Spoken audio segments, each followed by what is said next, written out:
Coucou, c'est Gwen pour Effet Papillon. On se retrouve pour la guidance de lundi. On va commencer par tirer une carte de l'oracle des rêves, une déconnexion spirituelle pour la tendance des énergies. C'est une guidance générale, donc on ne prend, on ne garde que ce qui fait écho. Pour une consultation privée, vous trouverez mes coordonnées sur mon site effetpapillonvoyance.com. Un trop-plein d'émotions, ras-le-bol de quelque chose, d'une situation, peut-être aussi hygiène de vie, excès en tout genre. Vous voyez, quelque chose qui déborde, quelque chose à évacuer, quelque chose à peut-être aussi à laisser partir.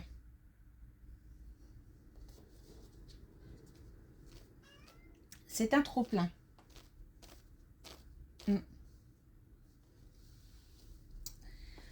Ok, bon. Alors, on a la dualité. Le contraste fait partie de notre humanité. Donc des paradoxes, peut-être aussi des hésitations. Ce qu'on pense être une incohérence peut-être par rapport à des choix ou peut-être aussi l'extérieur qui voit l'entourage, qui voit des choix comme quelque chose qui n'a pas de sens ou bon, il y a quelque chose qui semble incohérent. Mais là, on nous dit que en fait, le fait d'être soit attiré par des choses complètement différentes, soit d'avoir des personnalités différentes, soit de faire des choix qui, peut-être un jour on choisit blanc et puis le lendemain on choisit noir. Voilà, tout ça fait partie de notre... de la vie tout simplement, et puis aussi de cette possibilité qu'on a de se dire que d'abord on peut changer d'avis aussi, et puis que rien n'est figé aussi. Bon, il y a quelque chose de paradoxal à gérer.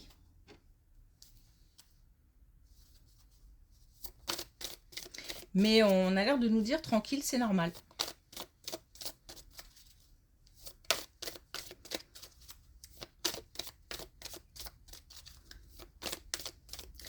Ok, est-ce qu'on a un message avec l'oracle des connexions spirituelles?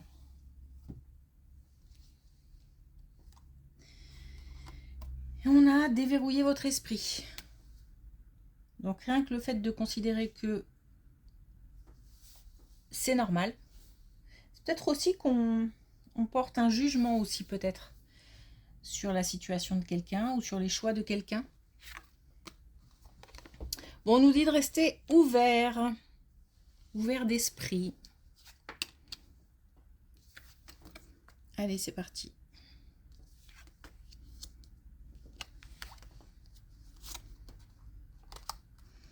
Wow. Alors, on a des douleurs. Des douleurs, des relations passées, des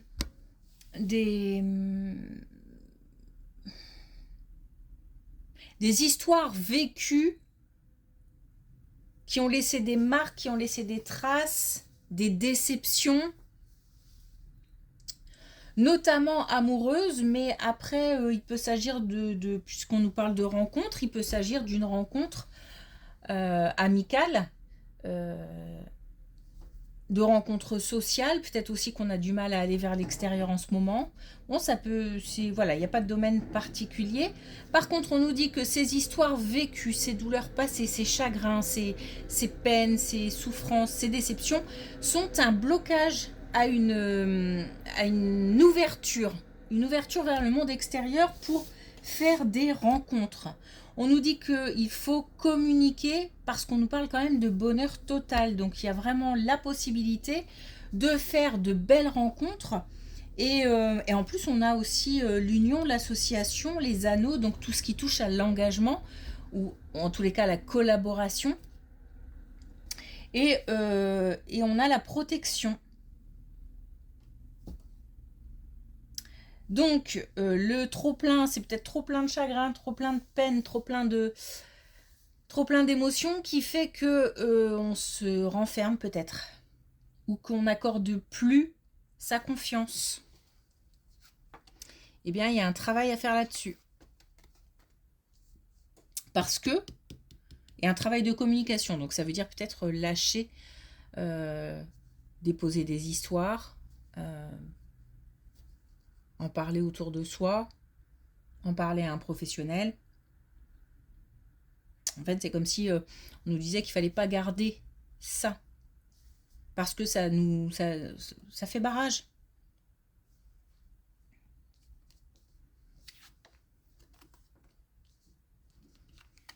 Bon, là, on parle du travail. Oh, bah dis donc, on a une belle colonne au niveau du travail aussi.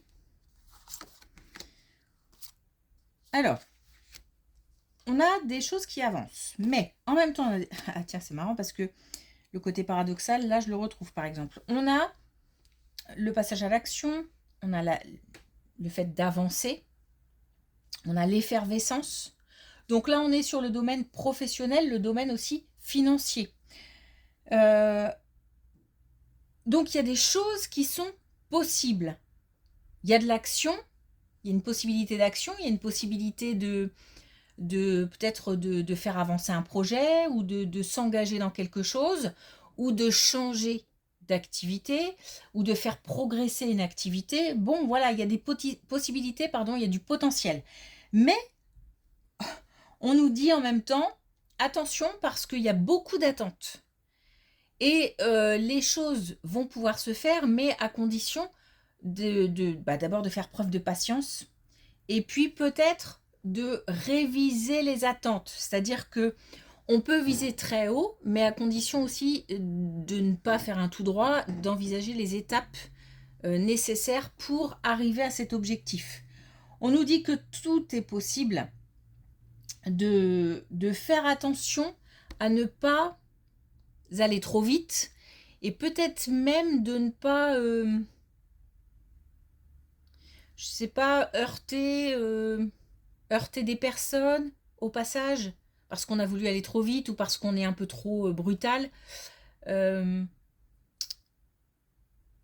de ne pas léser des gens. Bon, il faut faire attention à ce qu'on dit, peut-être aussi comment on le dit, et à ce qu'on fait et comment on le fait. Donc, bien évidemment, ce n'est pas un non, c'est juste oui, c'est au contraire, c'est oui, tout est possible, mais peut-être aussi on ralentit le rythme, ou en tous les cas, on envisage bien toutes les étapes pour pouvoir atteindre l'objectif. On peut passer à l'action, hein, c'est le moment. Et puis, attention à ne pas heurter des gens au passage.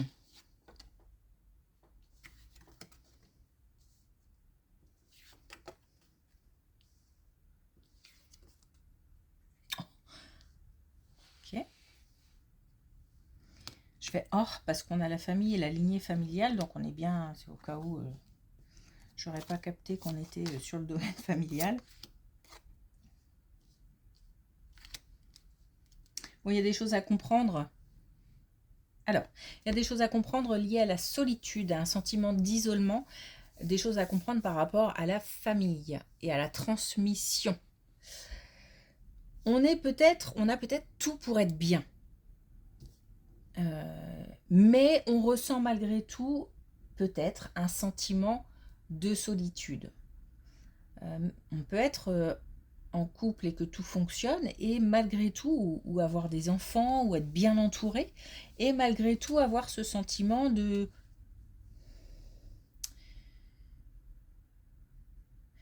peut-être d'assumer quelque chose seul, ou un sentiment profond de tristesse ou de nostalgie, ou de mélancolie, quelque chose qui pèse, qui est lourd, qui est toujours là, et pourtant Les événements extérieurs font qu'on a tout pour être bien ou qu'on malgré tout il y a des belles choses dans la vie quoi qu'il arrive, même si évidemment tout le monde a des difficultés, hein, on est bien d'accord.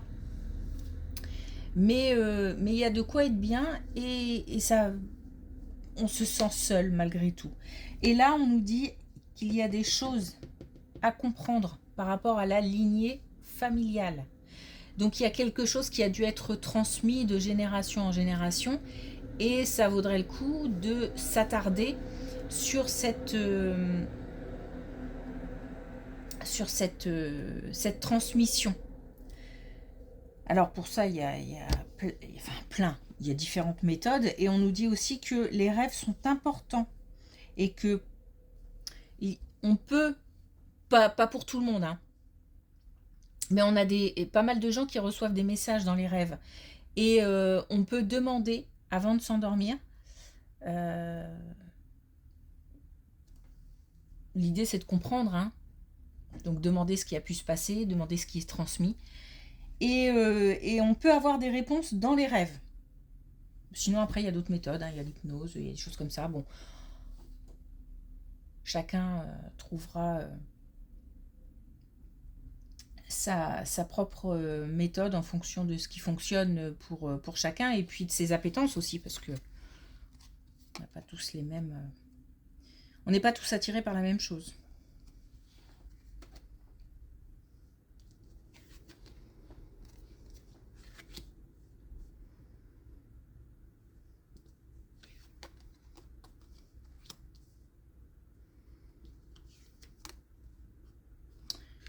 Ouais, on parle encore de la famille.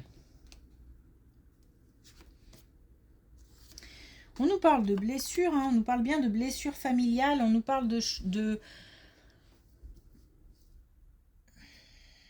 alors,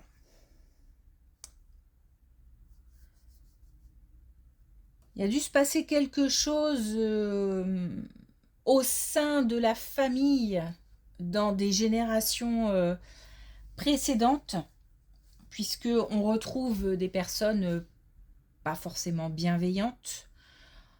Alors ça peut être un entourage tout simplement de jalousie, d'envieux, etc. Mais ça peut faire énormément de mal, surtout quand on est très sensible. Mais voilà, ça a pu aller beaucoup plus loin que ça. Donc là, je parle de générations précédentes. Et c'est comme un... Tout à l'heure, on avait le fait d'avoir en soi beaucoup des histoires vécues douloureuses qui ont laissé des traces et qui, du coup, faisaient blocage par rapport à d'éventuelles rencontres. Ben là, c'est un petit peu la même chose, c'est-à-dire que ces transmissions-là, ce qui pèse à l'intérieur, ce qui est lourd, ce qu'on ne comprend pas, c'est transmis de génération en génération et ça bloque l'accès à un bonheur total, peut-être tout simplement au lâcher prise, au fait de se laisser aller à de belles émotions. On est peut-être toujours plus ou moins sur la retenue, ou on ne comprend pas quand quelque chose de beau, de bon nous arrive, on se dit bah, c'est pas possible, derrière il va se passer autre chose, voilà. On envisage toujours le pire et on ne se laisse pas aller au bonheur. Et j'ai l'impression que ça là c'est pareil, cette blessure qui est transmise fait blocage. Et on nous dit que c'est important de se concentrer sur soi après. C'est-à-dire que quand on a compris ce qui se passait, ne serait-ce que savoir que c'est quelque chose qui est transmis de génération en génération, c'est peut-être suffisant aussi. Hein. Peut-être pas besoin d'aller chercher ce qui s'est passé dans le détail, et puis peut-être que malheureusement on ne pourra jamais le savoir. Après on peut aussi essayer d'interroger la famille. Mais c'est qu'une fois qu'on a compris ça, l'important c'est de se concentrer sur soi, de revenir à soi.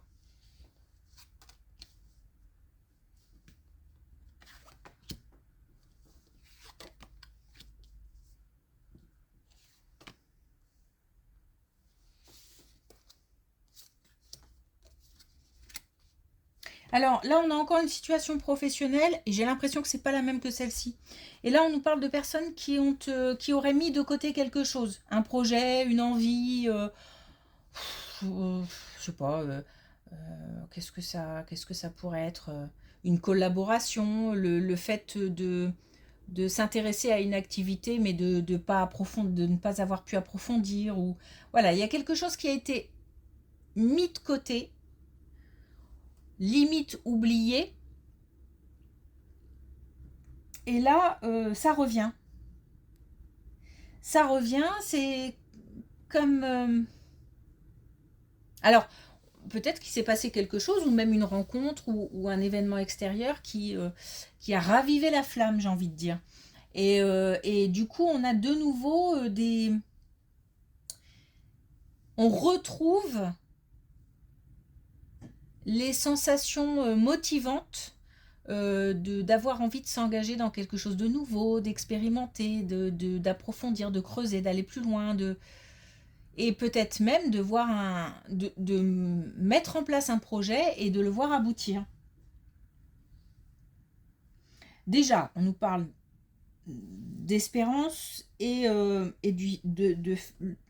excusez-moi.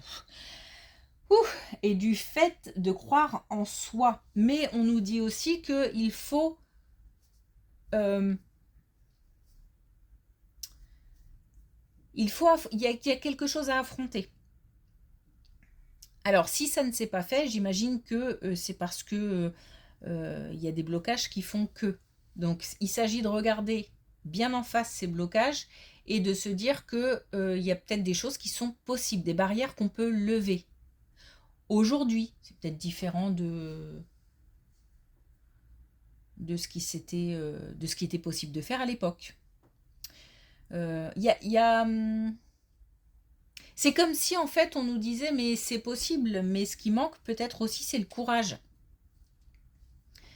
Et ces sensations-là, de s'engager dans quelque chose de nouveau, il faut essayer faut pas que ça s'arrête là, faut passer à l'étape supérieure et essayer de faire en sorte que cette sensation ne soit pas qu'une sensation, mais devienne une action.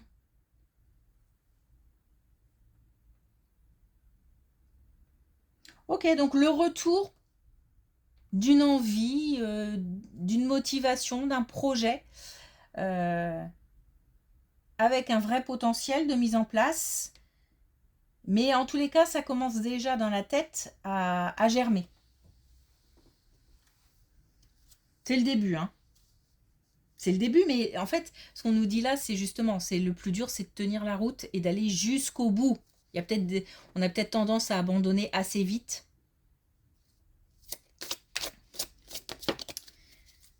Ok. Alors, avec l'oracle des couleurs, on a le lilas délicat. Je transforme mes hésitations en un calme certain. On parlait de dualité avec peut-être des choix un petit peu qui semblent paradoxaux. On parlait là du fait de revenir à quelque chose, de retrouver de l'intérêt pour quelque chose, sauf que peut-être qu'on n'arrive pas trop à se décider pour aller au bout. Bon, il y a des hésitations visiblement qu'on doit regarder en face, considérer le potentiel, les possibilités, y croire, et du coup redescendre un petit peu la pression. Je pense qu'il y a de la pression. On se met pas mal la pression d'une manière générale de toute façon. Ok. Faire preuve d'ouverture d'esprit aussi, c'est un message important. Ok, merci pour votre écoute. Je vous souhaite une belle journée et je vous dis à demain.